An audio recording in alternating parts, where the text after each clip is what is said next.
April 25th, 2015, Nepal.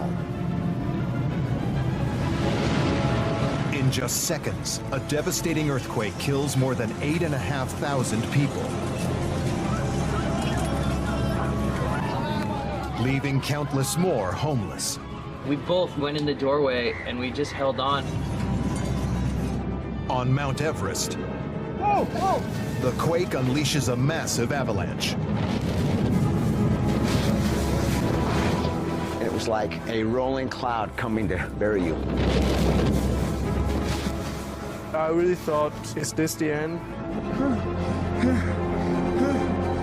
19 people at base camp are killed. Dozens are stranded, some in desperate peril. I can't lose him. I need to save him. Buildings and villages collapse across the Kathmandu Valley. This is now a graveyard. Temples crumble. Just weeks later, there is a massive aftershock. With personal footage from survivors, we tell the story of how they escaped from the mountain of death. I've never been more thrilled to see my children. We reveal the science behind this deadly force.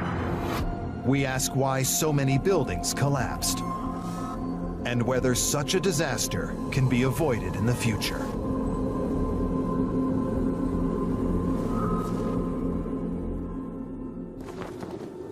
It's the morning of Saturday, April the 25th, 2015.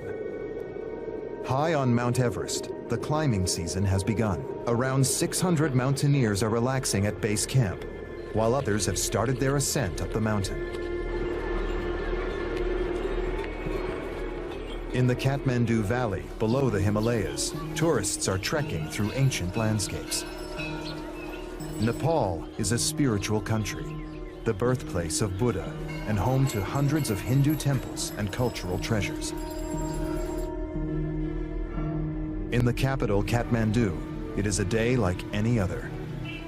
The vibrant city throngs with people going about their daily lives. Then, at 11:56, everything changes. The earth begins to shake.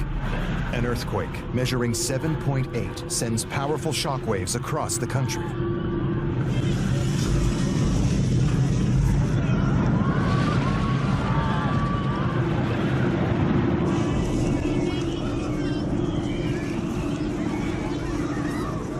American travelers Rob and Carrie Stiles from Los Angeles have only just checked into their hotel in Kathmandu when the ceilings start shaking.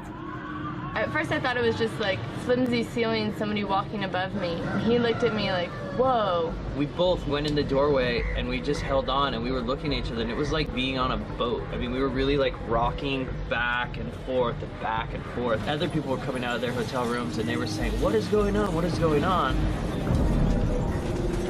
As the earthquake was happening, I was thinking in my head, this is not stopping. It's the longest earthquake I've ever felt. Yeah, it felt like it went on for a really long time. It was scary. A pair of local teenagers are filming for their YouTube channel. Their laughter quickly turns to shock and horror. As the quake starts, they find themselves with their cameras at the heart of the disaster. Then I realized the ground was shaking and I just picked up my camera and I walked through the city. People were searching other people under the rubble and they were helping each other. I just saw bricks and bricks all over the places. Homes and businesses are destroyed. Thousands of people have lost their lives. Untold numbers are injured.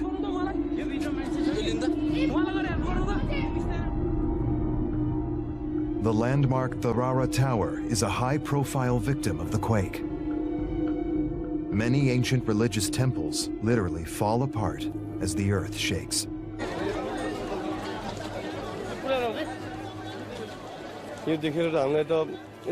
I feel this is now a graveyard. This is where we played. This is where we grew up. Seeing all these temples destroyed, I feel so depressed. पुलिसको बयान गर्ने नि साथ दिन्छ। The initial quake lasts for just under 2 minutes. But as the shock subsides, those on the ground are barely able to take in what has just happened. The authorities face a humanitarian crisis. It wasn't too long until we got down the road, we started seeing bodies already covered up. By the time we made it into the hospital area, I mean, the entire street was just a triage. The epicenter of the earthquake is in Baisakh, Gorkha district, to the northwest of Kathmandu. It causes a rupture which heads straight towards the city. But the seismic waves are felt 130 miles away, on Mount Everest. It's the height of the climbing season on Everest, and hundreds of adventurers are on the mountain. Most of them are at base camp, with 110 at Camp 1, and another 70 further up at Camp 2. 19 people at base camp are about to lose their lives. Climber Paul Devaney is in base camp, preparing for an ascent, unaware that moments later his life will be in the balance. We were scheduled to go to Camp 1 on midnight on the 25th, 26th. So on the morning of the 25th of April, we were all in base camp on our rest day, knowing that that night we were going, and it was going to start at midnight, and it was going to be pretty much a push in the dark. Everest Base Camp is the place which is going to be your home for the next 2 months of expedition. And it's considered as very safe, at least we thought it was safe. We were all sat around in our dining tent, our mess tent, just having a coffee, shooting the breeze, playing cards. And I was sat at the table, and I felt the table starting to move. I thought, well, that's unusual, and it moved a bit more. And I jumped up and ran out of the tent, and the entire glacier was moving very violently. The ground shaking was itself just a precursor to that most terrifying of natural events to face any climber. Oh, look at that, look at that, look at that. Ooh. An avalanche. We didn't know what was going on, and our sense at that particular point in time was that this is a huge, huge avalanche. It was like being on a sailboat. The ground was shaking really hard. Everything is shaking.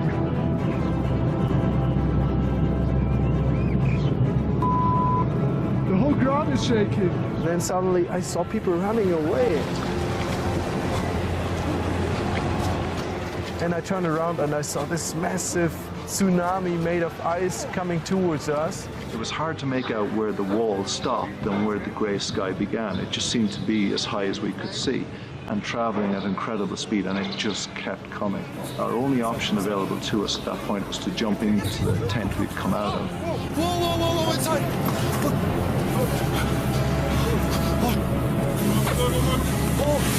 Keep down.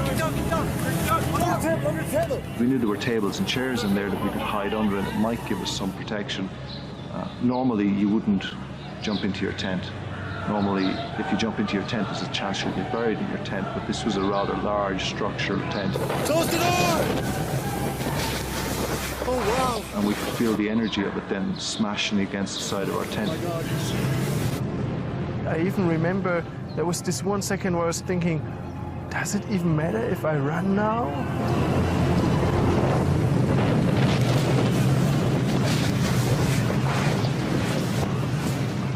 But then I decided, just throw yourself behind something, get your head down, and we ended up laying behind a tent. Come under my jacket. Come under my jacket. When it hit us, it just took out our breath. We couldn't breathe. Basically, I opened my down jacket, and we all three got under my down jacket to be able to at least catch a little bit of air. And, you know, I think that was the first moment in my life where I really thought, is this the end? Am I dying now? Oh, wow. That's huge. That is huge. I've never seen anything come of this like that before. There certainly was a moment when everything was moving, when we could hear a mixture of sounds, where we didn't know if part of the mountain was coming down on top of us or what was happening because we couldn't see. That's huge. That is huge. Oh my God.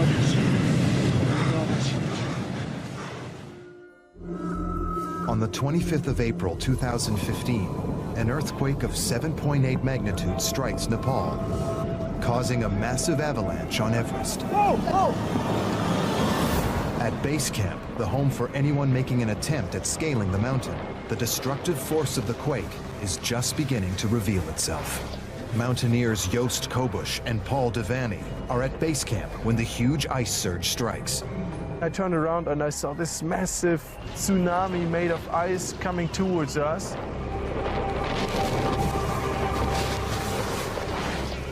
Traveling at incredible speed, and it just kept coming. Okay? It's just everyone just stay down. Paul takes cover inside a tent, but Joost is trapped outside. You know, when you're in this... Put your hands under my arms. Put your hands under my arms and come a bit closer. Can someone bring hand warmers or something? I have hand warmers in my tent. If you can. Okay, try to stay warm. He was telling me the moment when he got hit, he thought he's probably going to lose at least his hands if he's going to make it out, because he couldn't feel them at all.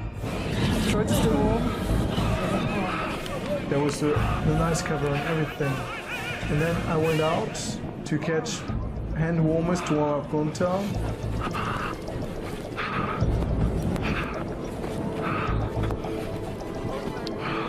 And I took them out of my tent. I had to crawl in and then get it out somehow.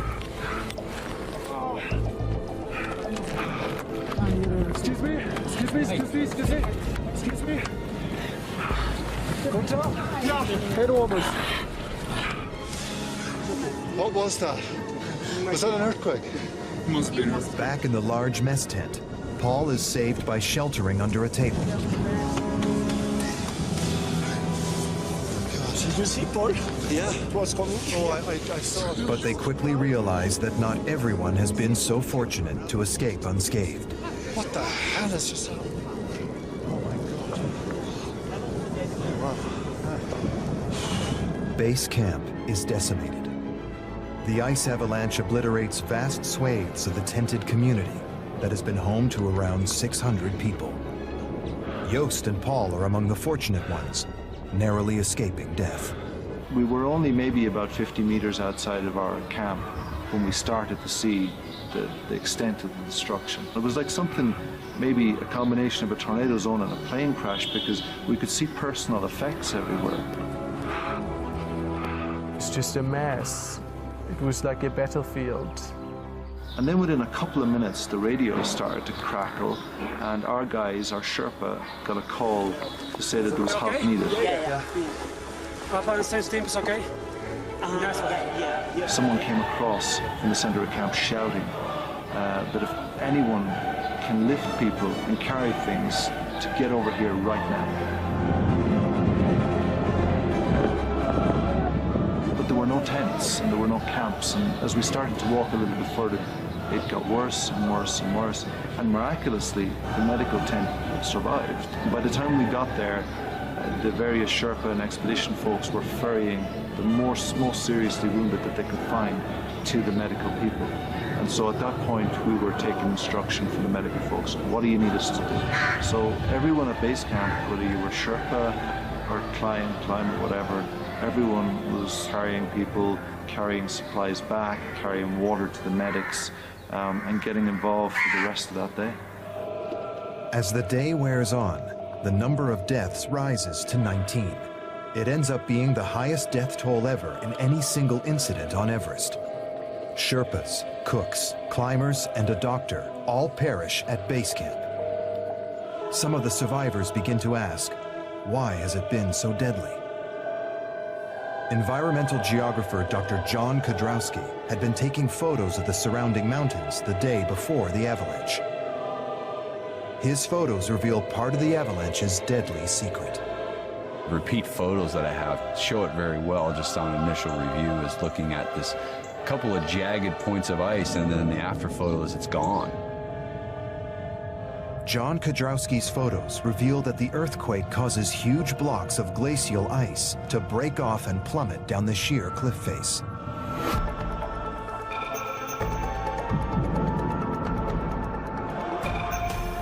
These mammoth blocks of ice land in a naturally formed bowl at the base of the mountain and smash into smithereens.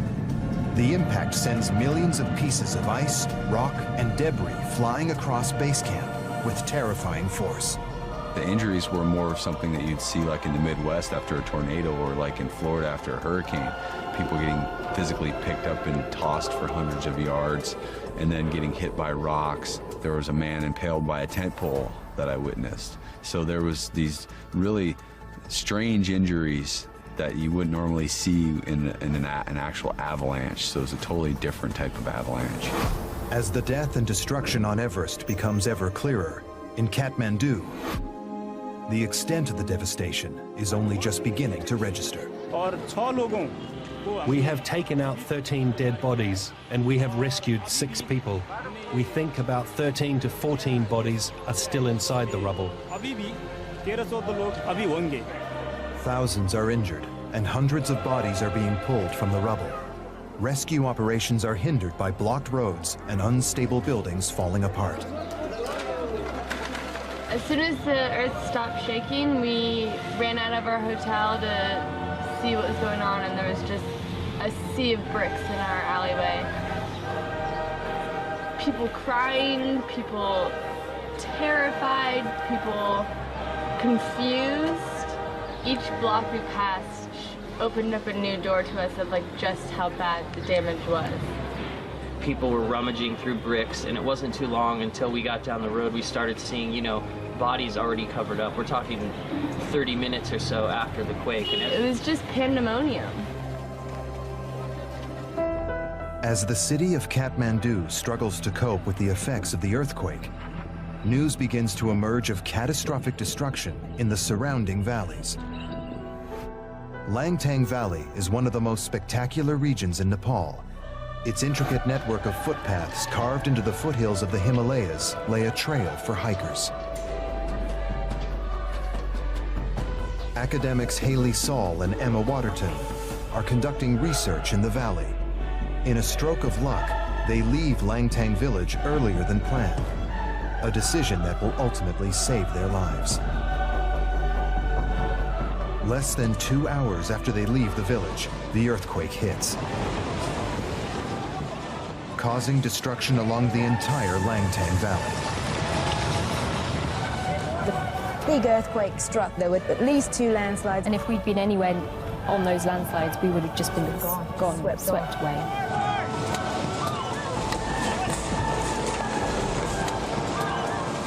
I remember the moment on the landslide when I'd fallen over and there was stuff coming down, just going, we're dead. We saw the cliff face opposite us just shear away. Suddenly, the beautiful mountains that you've been looking at before were sending enormous boulders at high velocity down that was going to kill you. Felt like we were in a film, Armageddon, or where that sort of scale of destruction. The earthquake triggers a series of catastrophic landslides. Over half a mile of hillside plummets into the valley. As rocks come crashing down, Emma and Haley are guided to safety by some locals who know the only possible routes out. Physically pulled us over landslide after landslide after landslide, and up slope and down slope. And in such a totally unselfish way. We were exhausted and just wanted to lie down and rest, and they wouldn't let us, and that is what saved us. As the dust settles, the full scale of the tragedy is revealed. Across the valley, countless buildings have been flattened. Their village is gone. So many villages were just reduced to rubble. The death toll will run into the thousands. My mom and my brothers and whole villages, and they lost everybody. They lost their families. The village of Langtang that Emma and Haley had left earlier that morning is buried in its entirety. A mountain village with 55 hotels and guest houses, popular with mountain trekkers, is wiped out of existence. Back in Kathmandu, it's the colossal power of the earthquake itself that directly causes the destruction of so many buildings. But why do some of these buildings remain standing, while others are destroyed in seconds? The devastating earthquake of 7.8 magnitude that has rocked Nepal has left the region in chaos. There are over 8,500 dead, more than 16,000 injured, and nearly 500,000 homes destroyed. Nepal has been hit by many earthquakes in the past, but why? For geologists, the answer lies 10 miles beneath the surface of the Earth. The Earth's outer shell is made up of continually moving tectonic plates. Nepal straddles the plate tectonic boundary where the Indian plate collides with and moves under the Eurasian plate at a rate of nearly 2 inches a year. This is the same force over millions of years that created the Himalayas, the world's highest mountain range. But rather than the Indian plate slowly and smoothly rolling under the Eurasian, the plates get stuck and stress builds up, sometimes over many decades. When the stress gets too much, the plates move suddenly and often violently, releasing years' worth of built-up energy in seconds. This latest Nepalese earthquake releases more energy than 20 nuclear bombs. Professor Roger Billam is a world authority on the study of earthquakes. He was on the first plane to Kathmandu when the tragedy struck. He believes it wasn't a matter of if an earthquake would strike, but when. It has to happen. Without that movement, India can't get under Tibet. It will just crumple up somewhere else. It turns out this is the easiest place for it to go, and it goes in sudden jumps. So for hundreds of years it's stuck, the friction is too high, and then the friction is overcome by the forces that are developing, and you get 2 or 3 or 4 meters of slip. In fact, the maximum slip in this earthquake was about 4 meters. But it was about the equivalent of 200 years of northward movement of the Indian plate. The epicenter of the earthquake is in Barpak, Gorkha district, 50 miles to the northwest of Kathmandu. The earthquake ruptured towards the city at about 5,000 miles an hour, 2.5 kilometers per second. And when it got close to the city, it slowed down a little bit. And just underneath the city to the south, it stopped. So what is this rupture that's doing this? It's a force from a pressure in the Tibetan plateau pushing the Himalaya southward. Satellite data reveals the dramatic effect of the earthquake. So this image is called an interferogram, and we actually make these using images acquired from space. Each one of these color fringes, we call them, represents a kind of contour of deformation. So if you were to start here, each time you come back to the same color, that means the Earth has moved another 2.8 centimeters towards or away from the satellite. The interferogram reveals that the incredible power of the earthquake actually lifted the area around Kathmandu by over 3 feet. Meanwhile, the world's tallest mountain is a fraction shorter. GPS data later confirms that 100 miles to the northeast, Mount Everest has dropped by almost an inch. The effects of the quake are catastrophic. In base camp, the realization is dawning that people are still trapped higher up the mountain. You okay? Okay. Let's look. That's big. So many people have come on today. I know. Now. So many people came on. You're good. Let's hope they're okay. You didn't know the full extent of it because there were people up in camp that you thought maybe were down, and so it was sort of scary. People were missing and you didn't know if they were dead or if they were above camp.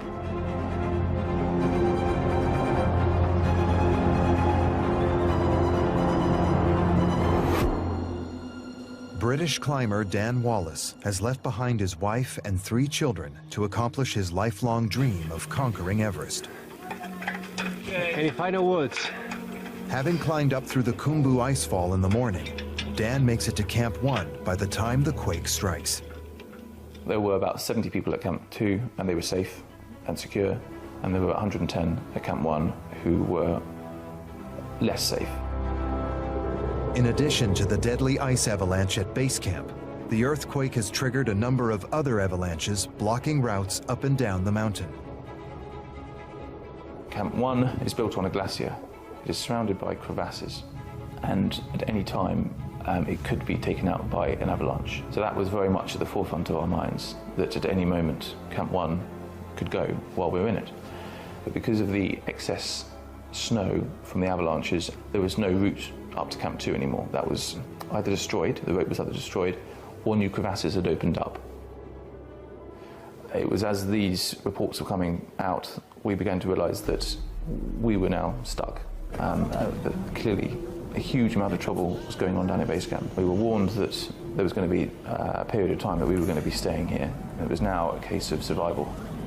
I was sitting in my tent thinking, how have I got myself into this position? Leaving behind me my wife and my children.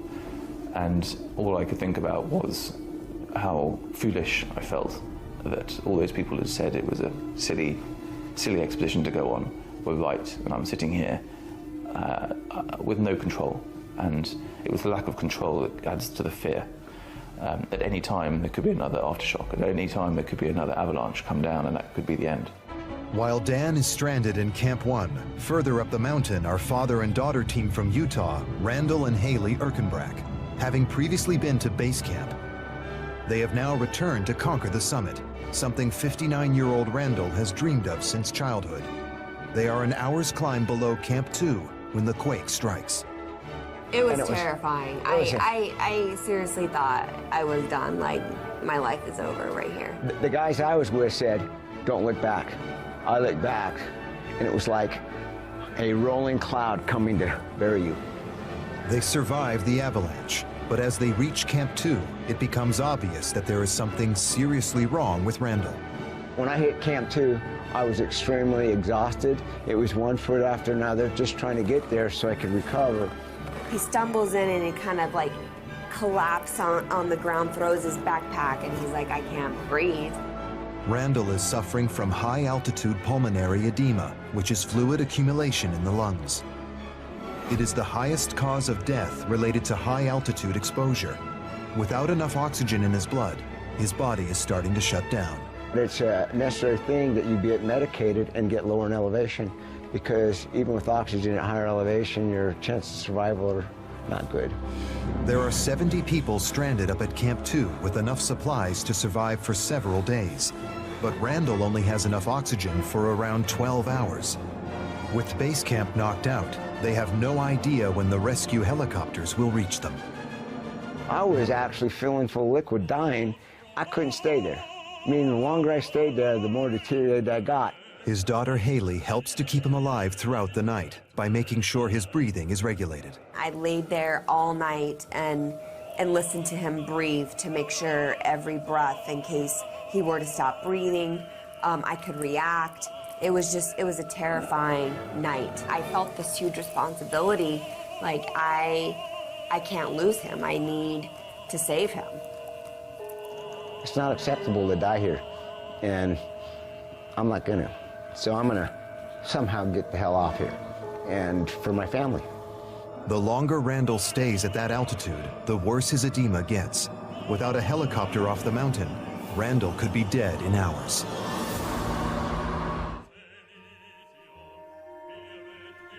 On Mount Everest, base camp has been devastated by an ice avalanche, killing 19 people, including a teenage Sherpa, a 61-year-old filmmaker, and a Google executive. American climbers Randall and Haley Erkenbrack are stranded at Camp 2. Randall has high-altitude pulmonary edema, a dangerous buildup of fluid on his lungs. His daughter Haley has spent the night trying to keep him alive. She, during the night, kept me breathing. I didn't know at that point that they were even trying to get a helicopter to get me off. I was just trying to survive the night. They need to get down quickly to get Randall to safety.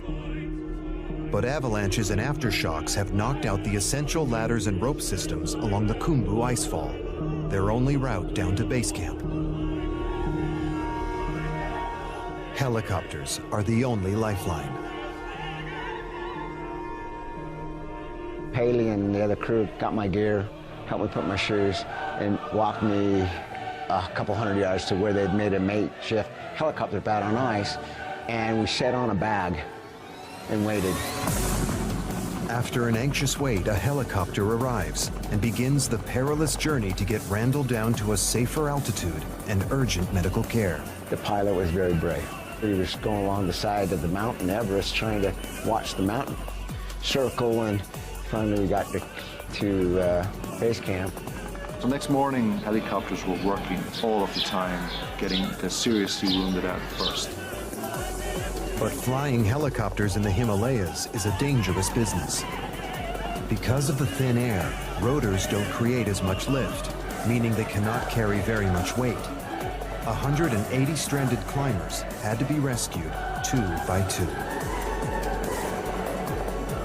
The helicopters are on their absolute limits. They're really struggling to go up. The rest of the day became a massive exercise of evacuation. It's a constant rotation of helicopters. Every 15 minutes you could see helicopter going up or down.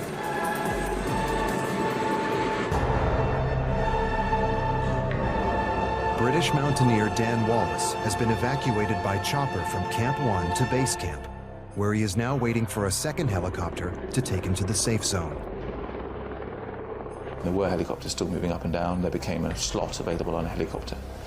And this was 48 hours after arriving at base camp. But his flight down the mountain is a powerful reminder to him of a fate which could easily have been his. I waited for 7 hours at the helipad, and before I took off, the body of an American climber from our next door camp was brought up by his Sherpas. The body was that of Google executive Dan Fredenberg. He had suffered a fatal head injury during the avalanche. He was wrapped up in blue tarpaulin, placed on the helipad. Before I knew it, I was sitting on this helicopter, flying down the valley with this poor old boy from the next door camp. And we were taken down to Lukla. While we were at Lukla, there was these stories of the 2 Dans. I'm Dan, he's Dan, and there was this helicopter that came down with the 2 Dans in it. We were 2 years apart in age. There's no difference between us. I could have died one way, he could have died the other. And one of us survived, one of us didn't. We were now into the sad reality that there was 19 people at base camp dead in a place that we all regarded as fairly safe. For those survivors left on the mountain, all attention now turns to finding a way to safety on foot. We made the decision to leave base camp, and the judgment was, we need to get out of here now. Every movement was causing us to jump. Everyone was on edge, no one had had any sleep, so we packed what we needed, left everything else there, and started heading out of base camp.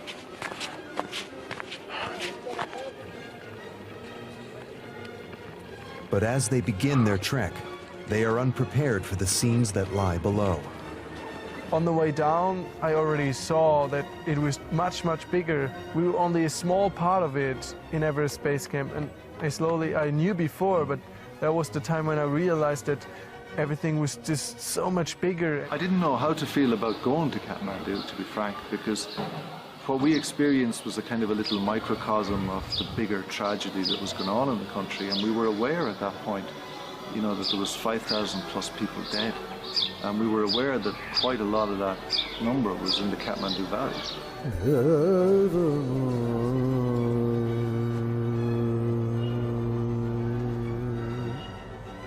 I remember we arrived back into Kathmandu, and you could see some of the destruction on the way in, and you could see the old stupas and old religious sites that had been flattened. The earthquake has not only caused a tragic loss of life, it has also obliterated centuries of culture. Buildings were missing, there were walls which were not there anymore, and I think the worst was when I later on drove with a friend to Durbar Square. You know, last year I've been to Durbar Square. It's beautiful. It's very nice to be there, and this year it was only bricks left. In those squares now, really important and significant buildings have fallen down. So in the middle of the Durbar Square in Kathmandu, there was the guest house, you know, a place for travelers to go, and it was built in 1142. So So it survived all these years, and now it's fallen down.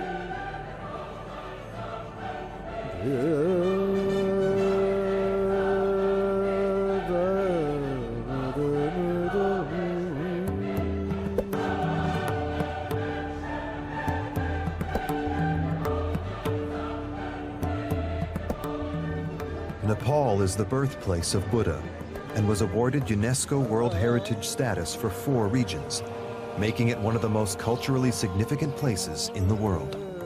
One of the things that's really extraordinary about the Kathmandu Valley is that it's really quite a small valley. It's around 200 square miles, the same size pretty much as Los Angeles, but it's dense with ancient and medieval and living sites. People in Nepal today go to these World Heritage sites, which constitute city streets, urban fabrics, Hindu temples and Buddhist shrines. They go there every day, either to worship or to hang out or to go shopping. I mean, they're very much a part of people's lives. And these have pretty much remained untouched. It's not heard of in other places. The Kathmandu Valley was pretty much closed until 1951, and the only way to get into the valley was by foot. Our culture is like when you are born, right?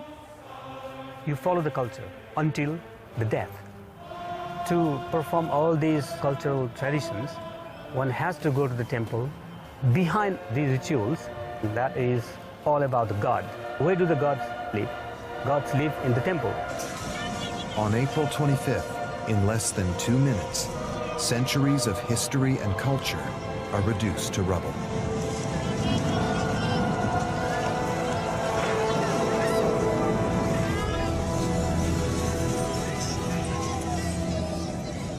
Now there's no temple, meaning there's no God. I'm deeply hurt. I can't put it into words. I feel really, really bad. I don't know how I will heal.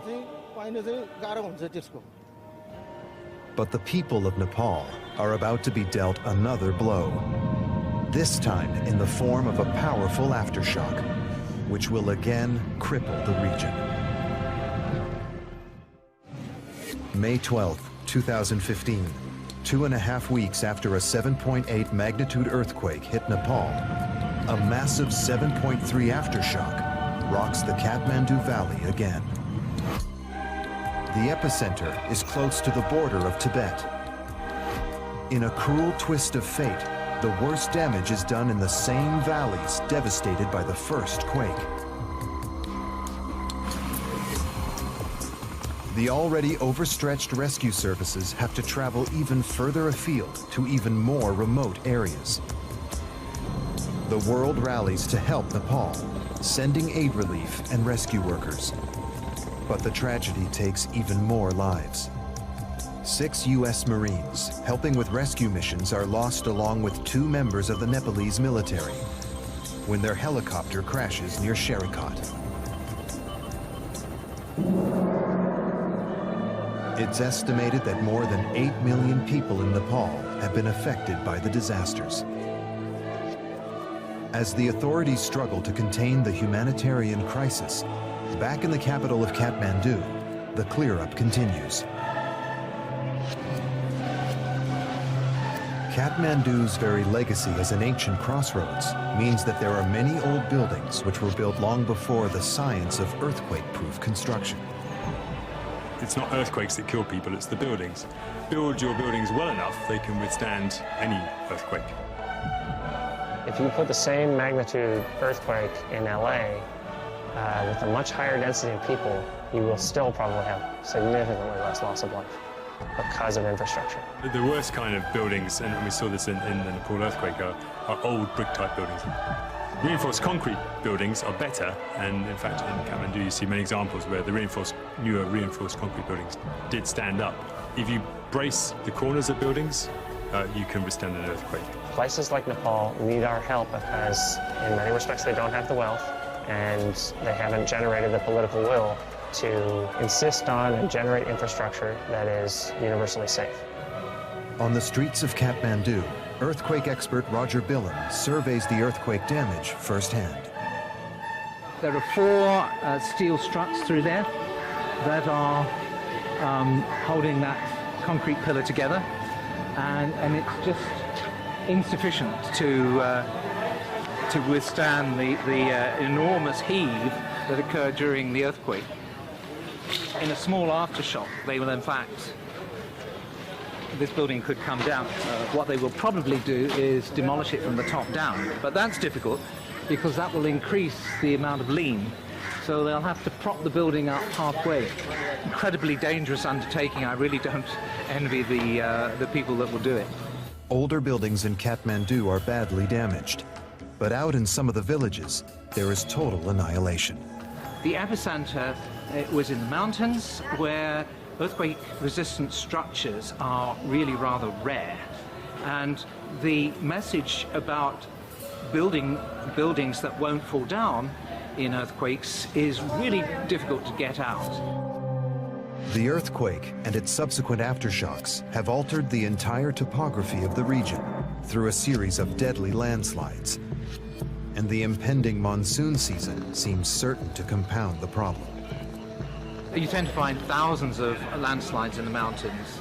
The most perilous landslides are those that have come down and blocked rivers. The lakes are going to build up rapidly, and there is a great danger that at some point in the future they will in fact breach and produce huge floods downstream. So the earthquake is over, but the danger is not over, unfortunately. As Nepal struggles to recover, many people ask if science will ever be able to predict earthquakes. We can't predict earthquakes in the sense we can't say when they're going to happen, but we can forecast earthquakes. So we can, rather like a weather forecast, we can say in general where we think they were going to occur and how likely they are to occur. So this earthquake that just occurred in Nepal was expected in that sense. So we have the small earthquakes occurring along, particularly on the plate boundaries all the time, and that already gives us an indication of where friction is built up enough to cause earthquakes. A global network of GPS stations monitors the constant movements of these plates. Although scientists can broadly forecast earthquakes likely to hit in the future, it's of little comfort for the Nepalese people dealing with the effects of the Gorkha earthquake right now. Those lucky enough to escape have time to reflect. The people of Nepal have suffered greatly. Their homes are gone, family members are gone. So this is really about Nepal. I got a lot to be thankful for. I'm very thankful that I'm going home in one piece. For Dan, seeing his children again brings into stark relief the 8 children left behind from the deaths of his 3 Sherpas. I've never been more thrilled to see my children in my life than when they walked in through the door.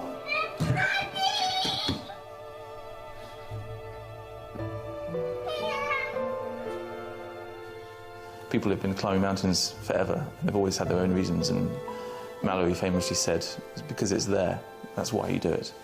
But reality, is it for your own glory? Is it to test yourself? At the end of the day, I fear it's nothing but a selfish exercise. I wanted to see whether I could do it.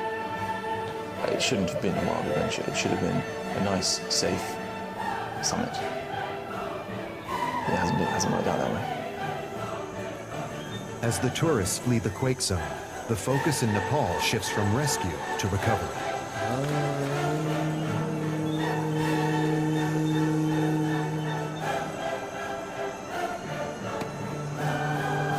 The Nepalese repeat the centuries-old cycle of rebuilding and regenerating after a major earthquake. Faith and spirituality come to the fore as the dead are remembered. So I just like to request to all of you to pray for our Nepal, to say to all Nepalese. But one thing is certain. One day there will be another earthquake in Nepal.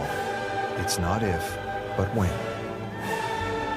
Well, if we consider human timescales, we should expect the same pattern of earthquakes throughout our lives, throughout our children's lives, throughout our children's children's lives. For the length of human imagination, we will have the same earthquake patterns. there will be regular earthquakes along the Himalayan front of this size and greater.